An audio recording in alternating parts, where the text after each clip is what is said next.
Nokia set 2 দিন চার্জে বসে রাখছে, দেখেন কি অবস্থা হয়েছে। 2 দিন।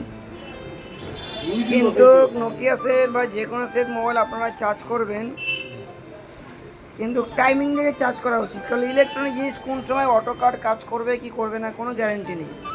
আপনারা টাইমিং মেনটেন করে চার্জ করবেন, তাতে দুর্ঘটনা এড়াতে খুব সুবিধা হবে। কারণ সবসময় তো যেমন ইলেকট্রিসিটি বোর্ড অনেক সময় হাই ভোল্টেজ হয়ে যায়, ওভার কারেন্টটাকে কাট অফ হয় না, তাতে কী হয়, এটাতে তো দুর্ঘটনা এড়াতে আপনারা মোবাইলে টাইমিং দেখে চার্জ করেন, তাতে আপনারাও সেফ থাকবেন, জিনিসও সেফ থাকবে। নাহলে তার পরিণাম এরকম হবে। দেখেন দেখেন কি অবস্থা।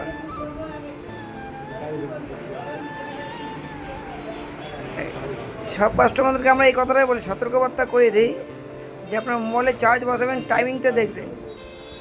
অনেক সময় কি আর টাইমিংটা অটো কাট হয় না, যার ফলে মোবাইলের দুর্ঘটনা সম্মুখীন হতে হয়।